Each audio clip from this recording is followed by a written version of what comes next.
Hey there, guys, and welcome back to the Travis and Damian Podcast, episode 3. We're going to talk about the news, things we've been doing recently, games, movies, shows, etc.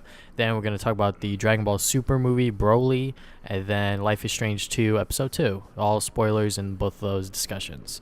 So first up, Machinima deletes their entire YouTube video library. So, I guess my opinion on Machinima, they were pretty much like the first ever big channel to do gaming stuff on YouTube. And they were obviously pretty popular for that, and a lot of people looked up to them as the MCN to join, but obviously stuff came out that they actually don't pay all that well, and they're not exactly a great MCN to begin with. But them deleting literally their entire library of videos really does suck, just because so many content creators have put stuff on that channel, and now it's just gone forever. Yeah, I never like when channels do this, and it seems to be more frequently that these channels are doing it, would just delete everything without any notice. It would be nicer to say, hey, we're gonna delete our whole YouTube library in a week. If you want to download the videos, you should do it now. But obviously they probably didn't want that to happen, so they just deleted everything. I never liked that, since like you said, there's also a bunch of other creators on Machinima. It's not like they're it's not like there's just one person. It's a bunch of people, because that's how Machinima works. So a lot of people's own videos got deleted and they're just gone, and that has to suck if you made something exclusively for that channel and it's just gone forever. So yeah, that wasn't really cool of them. But yeah, I agree that Machinima wasn't really that great. I think they were really good for maybe 2 years, and then it just started getting really shady, and then I think that's when a lot of people caught on that you really don't need a big network thingy to really be successful on YouTube. You just got to be entertaining yourself, since they really don't help that much in the grand scheme of things. They kind of just take your money for no reason. So Machinima is just it's a whole thing, but this really just takes the cake of just wow, that sucks, man. There was a lot of good videos on there, and it's just gone forever. So yeah, that really is saddening, but it happened. We still don't know why it happened. It kind of just happened. They probably got bought out by someone. I mean, that's my guess. Maybe. I don't know why you want to buy Machinima in 2019, but I guess whoever did it just didn't want the old content up there anymore. Look, bro, we got 12.4 million subs at our hands. I get it's out of those 12 million subs, probably only 100,000 people watch their videos currently. So yeah, you just forgot to unsubscribe. Probably. But so we got more sad news, or good news if you want to look at it that way. Metroid Prime 4 development has been completely scrapped and is being redo by Retro now. Nintendo released a video basically saying, hey, this game ain't working so hot right now. Under our current development team is not looking like the game we want to make, so we're handing development, or at least co-develop. We don't really know. They just kind of just say, hey, Retro's working on it now. So yeah. Yeah. I think I'm two minds about it. It's sad that it's getting delayed for it's not just getting delayed. The game basically got canceled and is being remade now. So we're probably not going to see it for another 3 years, I don't think. But I'm also happy that they really see they care about Metroid now more than ever, because what game developer would just be hey, we're just scrapping everything and we're just gonna redevelop it while telling the people, because I'm pretty sure this happens all the time in game development, but they don't tell you because it seems like bad press. But Nintendo did the opposite, where they just told everyone that they're scrapping everything and redeveloping the game, and it seems like a lot of people respected that decision, because it just means they're gonna make a better game in the long run. Yeah. So when I first, saw the video, I was like, oh, developer update, what's this about? And then I was like, oh, yeah, we're scrapping the whole game. I was like, oh, okay. And then they were like, yeah, we're going to bring Retro Studios in. I was like, oh, okay. At least they're bringing them in, because they worked on the previous 3 games, so why not? So I wonder exactly how bad their original Metroid Prime 4 was, where they were like, yeah, we're not going to go with this. I'm guessing that it wasn't bad, more so that it was probably more of an action game, and they're probably just hey, this probably isn't Metroid. I don't think it was bad in a way that was bad, but more in a way that it wasn't feeling like a Metroid game or something like that. I mean, that's my guess, because if you look at other M, it was sort of more like an action game too, and no one liked that, so they're probably just all right, we just gotta rethink this whole game. So it's kind of weird it didn't go to retro from the start, though. If they wanted to do it anyway, I don't know what retro is doing, and that's another question that keeps getting asked: is like what's retro doing? Like, why couldn't they help from the beginning? But I'm not too sure. If retro was working on something, it has to be released this year, or at least announced this year. Because if they're gonna be working on Metro Prime 4, I don't know what's going on with them, but overall, it's pretty sad, but I'm pretty happy that they're really taking their time with this game. It also shows the dangers of just showing like a splash screen of a game. Is like, hey, we're making it, and then like a year later, it's like, oh, whoops, sorry, the game like wasn't turning out so well, so we had to like redo it. So yeah, I just like that they were just open with the communication on it with the fans. Me too. Yeah, so, I'd rather have that than them like release something not good. So, or instead of them just announcing it's delayed, but exactly why is it delayed? Yeah, like they didn't have to go to that much detail about it, but they did. So I respect Nintendo a lot for that decision. So yeah, same here. All right. Next bit of Nintendo related news is that Nintendo president says that they are not considering a Switch successor or price cut yet.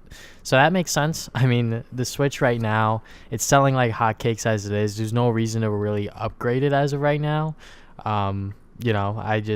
All of those like rumors and speculations about like a Switch Plus or whatever, name someone came up with as like a upgraded Switch, it just really didn't make sense for me. So yeah, at least not this early. Like I think we have another like 2 years before we see anything of like a Switch Pro or whatever, or at least like a Switch 2 or something. Like I think we're still pretty far away from that. Like we're like in the middle, not even in the middle. We're still in the beginning of the Switch's life, I guess.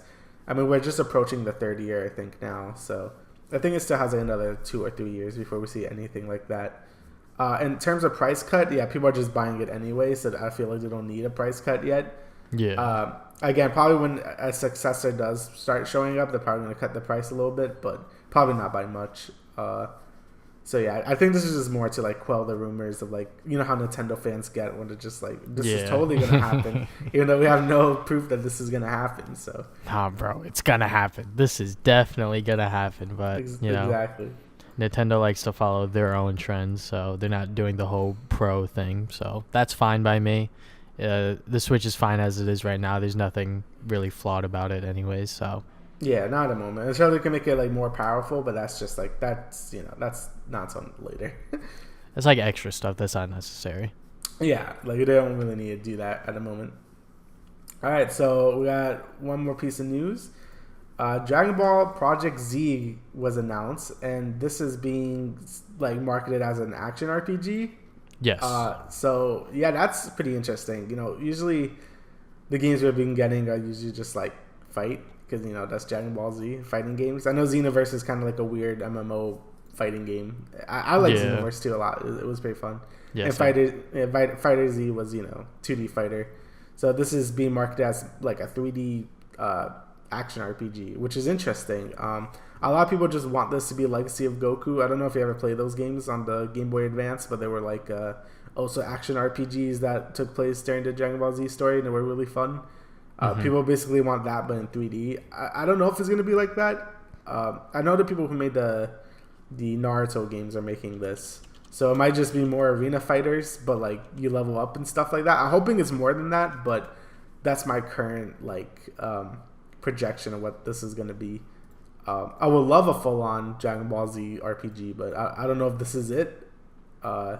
We just got to wait and see. Basically, it told us nothing. It's just Goku walking around, showing like different. It showed like the Sand arc and like the Frieza. People are saying it's going to stop at Frieza. I don't really know.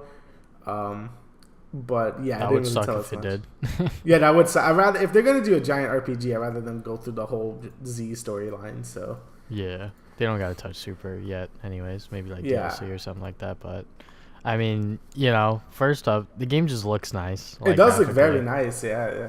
It definitely looks beautiful, but, I think Dragon Ball going into different genres outside of fighting is smart, and I think an action RPG really does fit. Like, if you're going to do, like, a strategy game, action RPG is probably the best way to go for Dragon Ball. Mm-hmm. So, and them going through the retelling of the Z story once again, I'm fine with it because I don't mind seeing the story over and over again, but I know some people got sick of it. But them doing like the original story in like Xenoverse 2 and even Fighters to a certain extent, they were okay, but obviously, you know, retelling the same story is not as much better either. But either way, you could go. I'm just happy that it's like maybe something else that's not a competitive fighter, because I got Fighter Z and I suck, and then I just stopped playing it after like 10 hours. So I'm just like, I can't get any better online. And once you beat the story, there's not really much to do, so I kind of just stopped playing it. It wasn't like Budokai 3 or Tenkaichi 3 where I could like keep playing it for a while. It's like this one is just, it had a definitive stop point where I'm just like, all right, I'm not good enough online, so I'm just going to stop. And Xenoverse 2 I put a lot more time in because, you know, it's more of a casual thing. So I'm hoping that this game, you know, serves that. Because, you know, I do want to play another Dragon Ball game. I just suck at fighters. So yeah, same here. All right. Recent activities. I'll go first because I got a big ass list. Yeah, you got a lot. So League of Legends, I am on the grind once again. Started my provisionals off really bad, but I picked it back up. I actually played some this morning, like really early in the morning, because I don't know why. I just woke up at like 3 a.m. and I was like, whatever. Excuse me? I can't go back to bed. All right. So usually I work, you know, from 5 p.m. to 11. Yeah. But for the past 2 days, I worked 3 p.m. to 9 p.m. because I'm doing something new at my job or whatever. And I went to bed at like probably before 12. And then I just woke up and I was like, damn, son, I can't go back to bed. So I was just like doing some things around the house, and I was like, you know what, fuck it, I'll just play League. But anyways, right now when it comes to the support meta, I think tanks are really good, but blind picking a tank is not exactly the best idea in solo queue. But you know, sometimes it works out, sometimes it doesn't. It's really about, you know, how you play it or whatever. But you know, it is what it is. And then I believe I played some Fortnite. I didn't write it down here, but you know what? Fortnite's still fun with friends or whatever. Yeah. It's still the same game as always, just, you know, with planes and a bunch of other crazy things going on, zombies.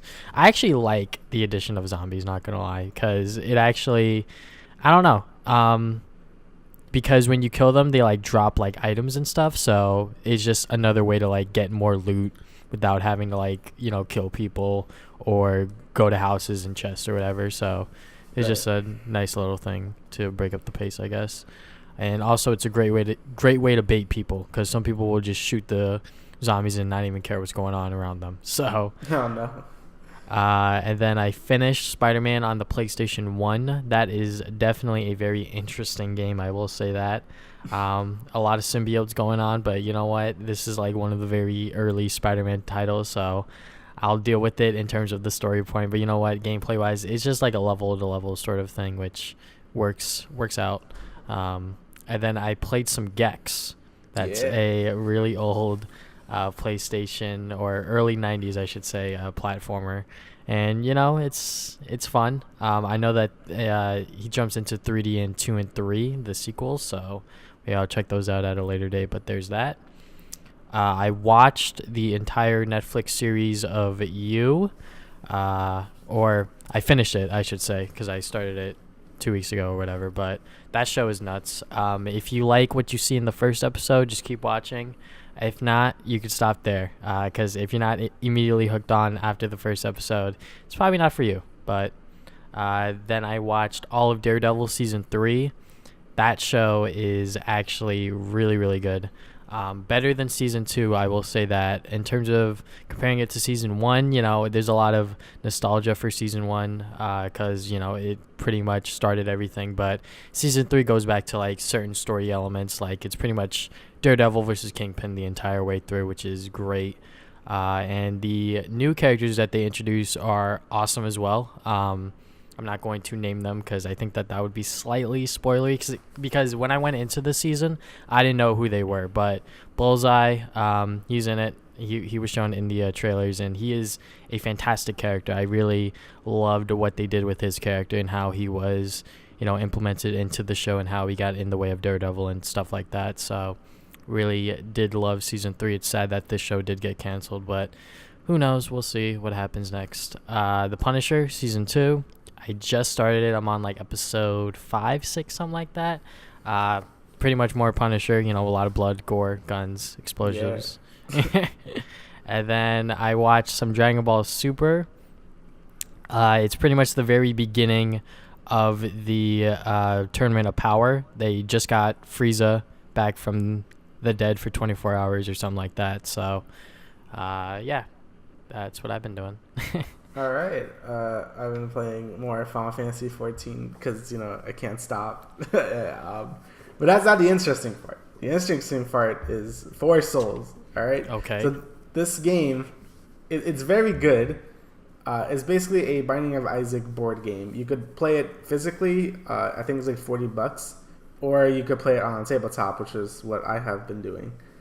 And basically, it's a card. Well, yeah, it's sort of like a card game where you pick a card for your starting character, and the goal of the game is to get 4 souls. And to get 4 souls, you basically have to beat bosses that are drawn from the monster deck.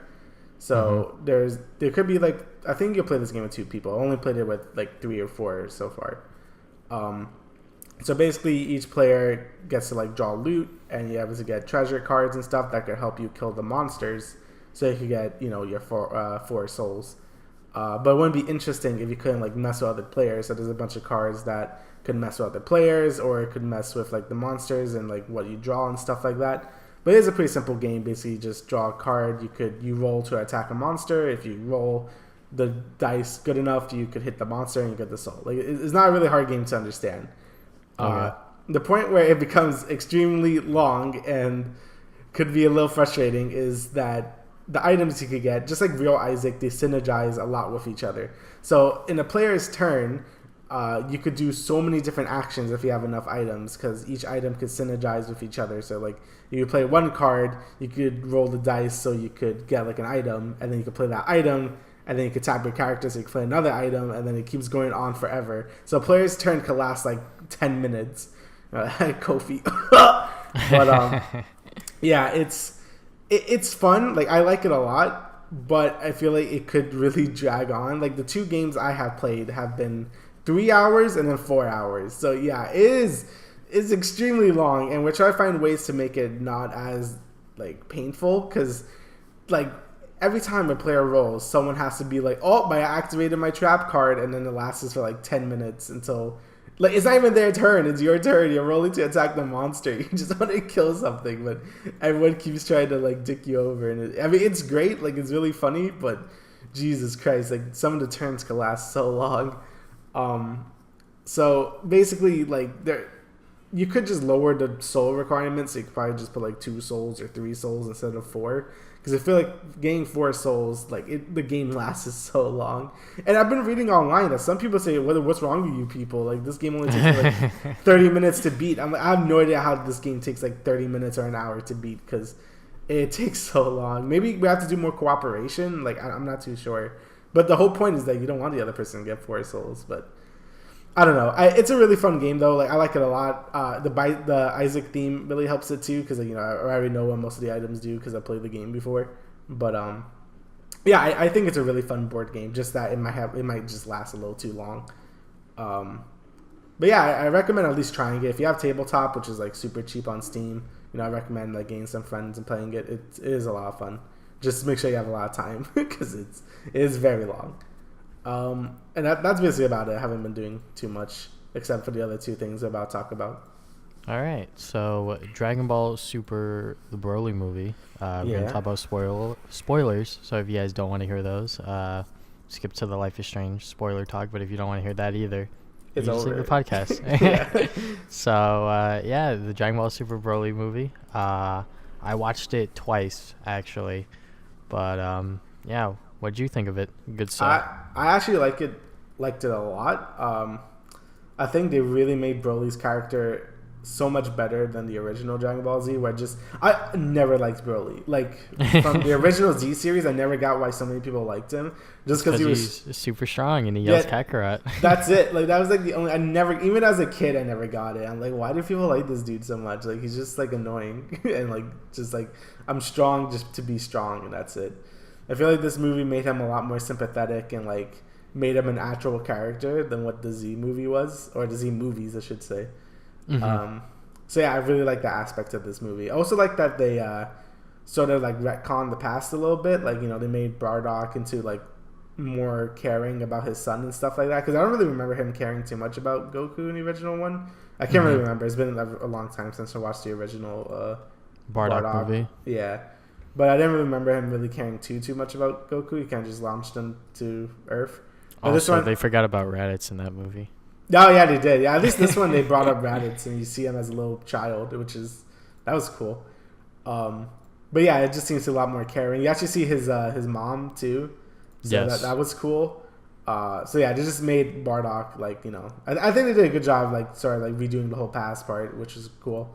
Yeah, I really did like that whole beginning part of the movie. Like, it pretty much adjusted Broly's story, but at the same time adjusted the whole Sand past story as well, with how Frieza destroyed planet Vegeta and how Broly came about, and those two Sands, Vegeta, Raditz, and Goku, I should say 3, but anyways, yeah, pretty much that whole like past section was like really, really nice because it pretty much perfected in a way like that section of the history, I would say. Yes.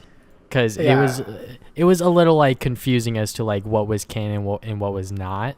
Exactly. So now it's like all into one, just all in this movie. So yeah, I think they did a good job, like you said, really just like tying up the loose ends with the whole past part, because we don't know what is canon and what's not canon in some movies and not. That's why I like these super movies, because they're really just like, hey, this is canon now. And this is like the way it happened. So I'm glad they did that all in like the same movie. So yeah. What else? I mean, like, that's most of like the plot. Yeah. Because the last literally the last 40 minutes of the movie is just fighting and it's great. But it's really hard to say what else, because again, like I said, animation looks great. The animation is fantastic. Yeah, like I think they did a good, because usually I don't like when movies go into 3D. Like when they go into some parts, it's like 3D. Oh yeah, the CGI sometimes. Yeah, sometimes it can look a little weird, but I think that, like, once Gogeta and Broly started fighting, when they switched to 3D, it looked a lot better. It was just that it felt a lot more like, whoa, what the, when it first went 3D during I think it was Goku versus Broly the first time. It was just like, oh, that looks a little weird. Yeah. Some of the CGI, in my opinion, from the start looked a little shoddy. Not like the spaceships or anything like that, but when they started fighting, like, I know that they want to keep the pace up and keep going fast, but some of it just looked a little weird to me, and I was just like, that didn't look great when Goku and Vegeta were charging up their Kamehameha and Galick Gun or whatever. Yeah, no, I agree with that. But yeah, besides that, again, like I said, it made Broly more like Tarzan or something, where he's like, his dad was like just forcing him to fight as a weapon and stuff like that. Yeah. And like by the end of it, like, I didn't want Broly to die. I'm like, I don't want him to die. I actually like him now. Don't kill him. So yeah, it was Green Bulma helped Broly, so that was cool. Yeah, those side characters were actually like very entertaining. Yeah, I actually like those two a lot, so I'm glad they're not dead. So yeah, new waifu. Yeah. I'm not surprised, because they definitely exaggerated some of her features. I'll say that. Oh yeah, I'm like, all right, guys, chill, dude. Look, they're just trying to get that little bit of fan service in or something like that. You always gotta get that. Also, I'm just so happy that Gogeta is finally canon. Like, he should have been canon long ago. So finally, he's canon. It was great. Them failing the fusions and doing the fat one and the skinny one. Like, yeah, there it is, dude. So yeah, I was very happy about that. The angles are all messed up. I was like, are you serious? Oh my god. Yeah, you can't mess up the angle. Everything has to be exactly perfect. He also did that. He did his finisher thing on Broly too, like that spirit, whatever it's called. The orb against the purple guy or whatever. Jarumba, whatever his name is. Yes, Jarumba. I forget. Yeah, I forgot his name. But yeah, that was good to see that too. Just a lot. This movie just a lot of fan service. Just like Broly, Gogeta was great. Like I loved it a lot. I don't know, like, in terms of an actual movie, I'd probably say Battle of the Gods is still better, just because it's just like, as a movie, I think it's better. But this, in terms of pure fan service and just like fighting and stuff like that, it was awesome. Like I loved it. So yeah, I definitely really enjoyed this film. The whole bit in in the beginning with the story was great, and then the literally 2/3 of the rest of the movie is just all action. That was fine. Yeah, I really did not mind that. Yeah, and also like we both didn't watch too much Super. You don't really Yeah. have to watch Super to really get it. Like Mm-hmm. I know about plot points in Super, so that helps me when Vegeta was talking about some bits in the beginning. But with Frieza coming back. Or with whatever. Frieza coming back because Yeah. needed him. I had to fill my brother in on that because he was like, "Wait, what?" And I was like, "Oh yeah, for the tournament of power, Boo fell asleep, so they needed to get one more fighter, so they got Frieza." Yeah. So, but it really isn't that important. Like, you don't really have to watch like the end of Super to get this, which is nice. But yeah, overall, I thought it was a great movie. I liked it a lot. I liked it a lot more than Resurrection F because I thought that movie was fine, but it wasn't really as good as Battle of the Gods. I think this one was like the same quality as Battle of the Gods. So yeah, Definitely agree with you on that one. alrighty. So you ready to talk about Life is Strange 2 Episode 2? Yes, I played it a couple days ago, so fill me in as to what your thoughts are. So overall, I think, I mean, I liked it. I've been reading online that a lot of people weren't too happy about this one. I mean, there's other reasons why people aren't happy about it, but it is very slow. Like, I feel like it does move pretty slow. Like, it's like the first episode was moving extremely quickly, from one location to another, and then this to that. There was a lot more going on. This one feels like they stick to an area, they do something bad happens, and then they run. Is basically what happened. So like the whole first bit was, it was him training Daniel to use his powers more, and you could see that he's making a lot more progress. Like he can actually like uses telekinesis and stuff like that. But that's basically about it. They kind of just sit in the cabin, and you get to like I was reading the journal and stuff because apparently that there's like a gap between 3 weeks from the first episode to the second one when they find the cabin, because you don't actually see them find the cabin in the end of the first one. They're like in a train, I think, and then they kind of just leave. So like them in the cabin and like what's happening here. So apparently it was like they just found it when they were walking around. So that's cool, I guess. But yeah, it's mostly just them. You get to see what they're up to and stuff until they killed the dog for no reason. Oh my god, bro. All right. I have a problem with this. All right. So they introduced the dog at the end of the first episode. I didn't want the dog because I knew something like this was going to happen. I'm like, why? I don't want this because I know they're just going to kill it later.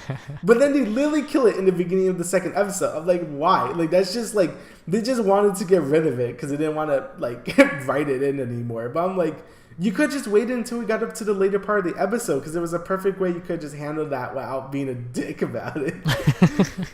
All right, but basically, you have a little dog called Mushroom. You get it in the end of the first episode. So it's, it's like Daniel's little friend because it's a cute pupper. And then you make it go outside to go pee, and then it gets attacked by a freaking cougar and it dies. I'm like, all right, cool game. Yes. Oh my god. So when that happened, did you show remorse? Or did you just let Daniel do his thing? I didn't let Daniel do his thing because it's already dead. There was no point in killing the thing, right? Like the dog was already dead. Like I wasn't gonna like kill the cougar. Like it sucks because I couldn't bury it because it just dragged it away. But there was no point in like making Daniel into a crazy murderer. So I yes, that's exactly how I saw it. So I also made that same decision. Yeah, like honestly, I'm like, why did you do this? Just to make me sad. I hate when dogs die, dude. You can't do that. But basically, that ended the whole cabin bit because Daniel was also getting really sick because they were just outside in the snow. So yeah, they had to like move on and like basically their plan is to like go to their grandparents now. So they start walking, toward Beaver Creek, I think it's called. That was the town they were going towards, and that was the same town as Captain Spirit, which is important for this episode. So if you play Captain Spirit, your save data gets imported because it said that in the beginning of this episode. So. Oh yeah, I did not have my save data because I deleted the game. Oh, nice. So it asked me. I was like, oh shit, whoops. Well, whatever. I already know what happened, so I just kept moving forward. So basically, you go to your grandparents and they let you in, but they are pretty like hesitant because you're like fugitives. So yeah, because they watch the news. Yes, they watch the news. They were like, hey, you're like, why did you kill that officer or what else they did? Like you ransacked the whole convenience gas station store thing. Mm-hmm. For me, for Daniel, not for Daniel, for Sean, I mostly went through like the more panic. Like I wasn't too confrontational with it. I was just like it acted like a scared little boy, and that helped me get remorse from them. So I was like, okay, good. You just gotta play it off real quick. Mm-hmm. So basically, the rest of the episode is mostly just you with the grandparents and you getting to know them a little more. Helping with the chores and stuff. It basically was just like a nice, relaxing thing where you didn't have to worry about Daniel or Sean getting murdered, which was nice. Yeah. And then, like a little later on in the episode, Daniel goes to meet. Oh no! Actually, they go to the backyard, and that's when they see Captain Spirit, and then he falls, and then he saves him. And then he saves him. Whoa. Yeah, which was at the end of Captain Spirit. So, the dumb guy, Chris, thinks he's like, oh, I have superpowers. So now he's yeah. Oh, my God. All right. So when he was like, doing the whole like Captain Spirit thing, like trying to make his, I guess, imagination come to life, I was like, oh, no, this could only end in one of three ways. Yeah, I kind of like. So we're gonna get to that when we get to that, because I don't know. I think you have the same ending now. I didn't look at your results. All right, so anyway, so basically Daniel and Chris are like friends now because he's the same age and they're having fun. Yeah, that's when. kids. Yeah, so when in the next morning when you get up is like Sunday, so your grandparents are at church, and then Daniel just goes to see Chris. So that's when you have the option to go to the computer and just look online and stuff like that. Did you do that? Okay, I logged in. Yeah, I logged in too. I don't think it's gonna make a difference if you didn't log in or not. So I'm just gonna do it, whatever. So that's when you could go to like Facebook and then like see what people are talking about. People are really mean about it. They're like sending hate. Goddamn assholes. yeah, not really nice stuff there. You could see Brody's like blog and stuff when he's talking about you, and you could see that your grandfather was like sort of like searching up on what's happening. You can see Reddit on there too, so that's cool. Oh yeah. I read some of those comments. Also, I didn't know you could actually call your friend. I didn't get to. Oh yes, I did not know you could have done that either. I was like, wait, what? I could have called her? Yeah, no. that made me sad. I'm like, I gotta call my girl, dude. What the fuck? Yeah.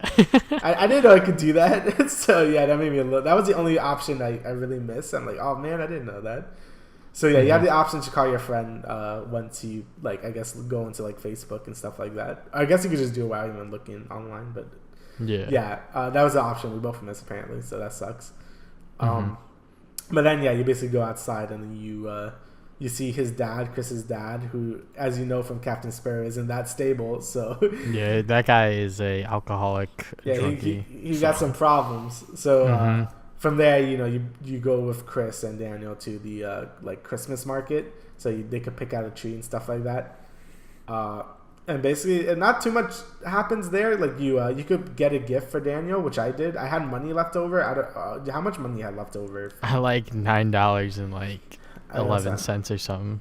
Yeah, so I also had $9. So you could talk to the store vendor, and if you tell them you're the grandparents or grandsons of your grandparents, he gives you a discount of $1. So I was really? Yeah, so I didn't know that. I was able to buy the beaver, so I bought it. I bought like I think it was a penguin or something like that. Yeah, because I was like, I wanted to buy the beaver, but I only have like $9. So yeah, if you talk to him, he gives you a discount of $1. So. Oh, I did not do that, but those like hippies or whatever. Yeah, so then you meet like Cassidy or whatever her name is like some punk lady.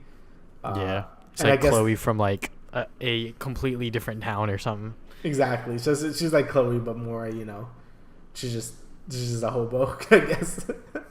I guess they're gonna be more important for the next episode. If you saw the preview for it, it was just like, I guess they're gonna go live with them for a little bit. But basically, they're like, they're just there. They get kicked out because of their dog, and then that's it. You don't really see too much of them after that. It was more just introducing them, I guess. Yeah. And then after that, you get the tree. And actually, before you even go to the market, you had the option to tell Daniel, stop lying to Chris about he has powers, or to keep it a secret. I chose to keep it a secret. I chose to like protect it, like don't tell him anything. Yeah, because I also did the same thing. Because I'm like, why would you tell this kid you just met about these powers. Especially, I mean, like, it probably wouldn't hurt because, like, his imagination's already, like, insane. Yeah. So his dad probably would be like, yeah, he does have powers, right? And then he's like, all right, whatever. Kids just being kids sort of thing. But I was just like, let's just make sure that we don't, blow our cover here sort of thing. Exactly, because Daniel was already, like, telling everyone to stop it. All right, so then you get home, and then you have the option to... Actually, you don't get the option to. You got to go into your mom's room, which was, like, a big secret. Like, your grandparents like, hey, don't go into this one room because it's your mom's room, and you don't like your mom. Or we don't like your mom either, so just don't go into it. So then you go into it because Daniel wants to go into it. So once you go in, it honestly kind of disappointed me because it's just like, oh, that's it. Like, you get the letter. Basically the whole back. We don't really know much about the mom. Basically, all she did was just leave. Like, she just left. Like, she didn't tell, I guess, the husband or or anyone, Daniel, or her mom or dad. She kind of just left. So everyone's mad about that. But apparently, you get the twist that she does care, I guess, where she's like, hey, protect. Like, if Sean and Daniel come to you guys, make sure to, like, protect them and stuff like that. But the grandparents were hiding it from them, I guess, because they don't want, like, they don't really believe her because she just left. Like, they're still mad at her. But then Sean and Daniel get mad because they're like, hey, why did you keep this from us? We should know also because they're our, they're my mom. So we should know as well. Mm-hmm. And that cuts to the grandfather running down the stairs. And then you get foreshadowing of this earlier in the episode where you go to see your grandfather, and then, like, the whole cabinet was, like, all wobbly. It's like, oh, well, better fix that later or else it's going to kill me. And then, later in the episode. Oh, yes. Yeah, all right. So, my God, that stupid bookcase or whatever the hell that was that fell on him. I was like, all right, we're just going to use our powers here and just save him real quick. Yep, that's exactly what I did. I'm like, why would I not? Yeah, it's like, why wouldn't you? Because it's like, these are your grandparents. They're already helping you when you're a fugitive. So why not just, like, show this to them? Especially when it's in a time of danger. Like, we don't know how long it'll take for, just brute strength. Mm-hmm. So I was just like, all right, we'll just use Daniel's powers real quick. And I was reading through the choices, and if you don't use the powers, supposedly, he injures himself. So I'm like, I mean, that makes sense, So thankfully, that didn't happen. Yeah, so that's why I was just like, we'll use the power, man. Like, that's the whole reason to have it, right? Is to help other people, I guess. So, yeah, that's going to use it as well. So then, your grandparents are more like, oh, we're so sorry and stuff like that. And then the police come because for us, it was like, oh, we saw someone logged into Facebook on your son's account here or whatever. Yeah, so hella sus. Yeah, so then they help you get out and then you run again. And this is when this part happens where some cops see you when you're trying to run away. And then freaking Chris comes in front of the cop car, tries to use his power, and just gets hit by a car. So I'm like, whoops. Wait. Yeah. So he got hit in your playthrough? Yeah, he got hit. Like, it wasn't that bad. Oh, no. He got hit by the side of the car. Did you stop? Okay. I was about to say, Jesus. All right. Well, what happened to you? He didn't get hit. Oh, you did I was like, okay, thank God that didn't happen. What happened to your playthrough? So he didn't get hit. Freaking Daniel just, like, tossed the car to, like, the side, and then they ran. Oh, you used his power? For me, I couldn't even tell him to use his power there. Yeah, I guess something different happened between our playthroughs. I'm not entirely sure. Yeah, I was reading the Reddit. It seems like very, like, specific on how to do this part. Because I read some people say, the broad choices for this didn't really matter. I think it was more subtle choices. So I wasn't really sure how to fix that. But yeah, basically, on my playthrough, Chris tried to use his power because he thinks he has it. The cop car slows down but hits him, like, on the side of the car. It wasn't that fast. He's fine. It's not like he got, like, hit in the front and, like, went flying. Like, it's okay. Jesus. He probably, like, broke a bone or something, but he's okay. God. But his dad hates us. His dad hates us now. Yeah, probably. But we're probably not going to go back there, so it's okay. Yeah, probably. I mean, the whole, like, Captain Spirit thing was just to set up for episode 2. Which is weird. Like, I thought Chris was going to be a way more important character. to this story, but nah, he's kind of just there, and then he got hit by a car in my playthrough, so that's about it. I don't really see the point of it now. What was even the point of setting up that whole thing with Captain Sparrow with his mom and things like that if we were just gonna leave, you know? It just seems kind of weird. I guess it was just to like expand the Life is Strange universe, and Maybe. also to like help with that one puzzle with like, can you tell who's the good guys and the bad guys? I didn't get that right, by the way. I only messed up the T-Rex. I thought he was a villain. I mean, I knew who Mantroid was. I was like, all right, that's the bad guy. But everyone else, I was just kind of like, shooting darts blindly or whatever. So yeah, I knew the bear was a good guy. Oh yes, I think I did the same thing, but yeah, and then they run away. For me, Daniel was too upset to really enjoy his gift. Like he was just like, oh yeah. Mm-hmm. And then they go to the train, and then they run away. Episode 3's teasing you with the mom, I believe. Right? I thought it was you with the punks, because remember they were. I mean, maybe I don't know. Because they were saying like how we catch trains, just go wherever we go, whatever like that. And Sean was like, "Oh, that's cool." So I think that was her. I'm not really too sure. It was either the mom or I'm pretty sure it's the punks though. I think because I don't know why they would just introduce them and just like not do anything with them. So I'm guessing that's what it's for. But I guess we'll have to see. But basically, I thought this episode was good, but it was a lot slower than the first one. Like, not too much happened. And it seems to be having a hard time really finding, like, a main plot to follow, since the main plot is just run away and go to Mexico. Like, you know, it's not like the first Life is Strange where, there's the whole... pretty much trying to stop Chloe from dying. Yeah, yeah, it's trying to stop Chloe from dying, but it's also like a whole murder mystery thing happening with the things that happened. I don't want to spoil it just in case... people haven't played the first one. Just in case. Also, I feel like the whole telekinesis thing doesn't really work in a game like this, because I'm only ever going to use that as a last resort. And it's not like in Life is Strange 1 where I could time travel all the time and like change the gameplay all the time, It was like a main mechanic you could use. It also doesn't help that you don't have telekinesis, so it's just like I can't really do anything use it about fully. I was reading on Reddit, and I feel like a better power for something like this would be like telepathy, like being able to read someone's mind. I feel like that would have been way better for a game like this, where it was like a more subtle power that has a lot more like dialogue options and like plot importance. Because I feel like having something so like visible and like so powerful, like telekinesis, just like doesn't really work for something like this. I'm not too sure. Mm-hmm. I mean, yeah, the whole like reading minds sort of thing, like when you say it to me, it definitely sounds a lot better, but like I think what they wanted to do with this game was have like the little brother have it, just to like have that dynamic, I guess. That's true.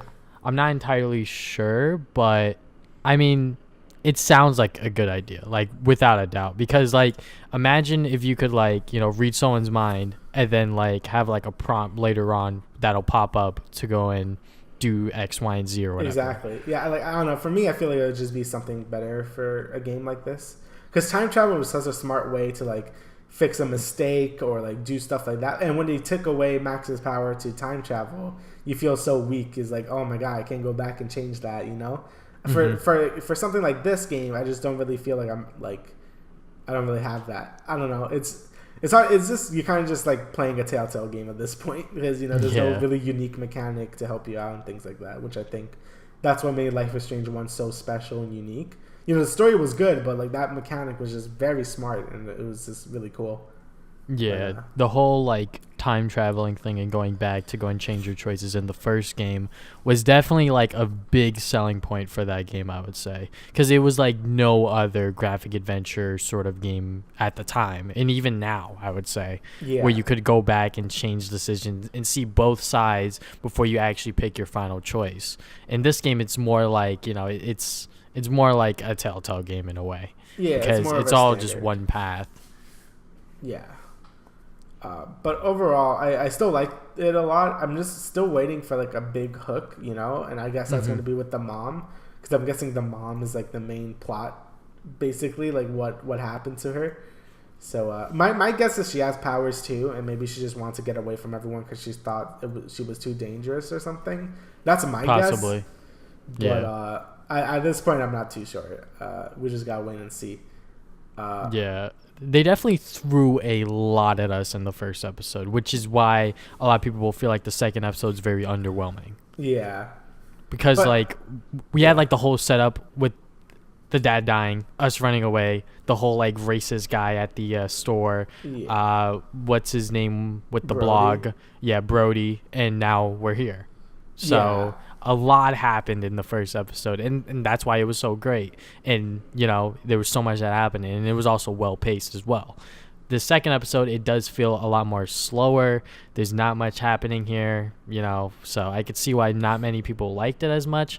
I'm more of in the same boat as you. Like, it's still a good episode, but we're just gonna have to go and wait and see as to what this sets up for episode 3, I would say.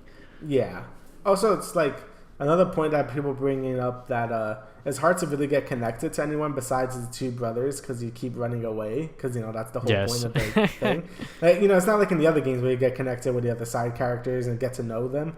This one is you gotta run like as soon as the episode ends, so it's really hard to get connected with like Chris or the dad or the grandparents or things like that, you know, or Brody. Like, it's hard to get super connected to anyone because you have to run away. But yeah, overall, I think it's still. I don't think, as far as right now, I don't think this season is as good as the first one. But I still think it is really good. Like, I'm still pretty invested into what's happening. I feel like by episode 3, this should really have a giant hook to really get me going for the next. And not 2 a dog episodes. dying, please. And not a dog dying, please. Like, Jesus Christ, you garbage people. What is wrong with you? It's just a cute dog named Mushroom. Why? Why would you do that?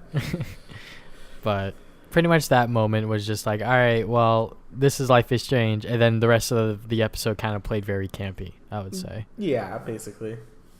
There's, you know, like, obviously we get the whole like details with the mom on how like she's still somehow, you know, contacting her parents about, you know, her children, and she's still connected with the world, but we just don't know exactly what she's up to. So there has to be something very, very interesting going on with her, or else this entire season is just a bust, I would say. Yeah, we need something big with the mom or something, or else, yeah, there's gonna be like no payoff. So. So, but you know what? Episode 2, it was fine. Nothing, you know, spectacular happened, but how can you top whatever happened in the first episode, right? Yeah, the first episode was really good. So hopefully they get more into it in the third one. I hope. All right, Sean and Daniel. That's it. I think that's. I mean, there was also like a big thing where people were not happy that you can't buy this separately. Like, they're forcing you to buy the season pass.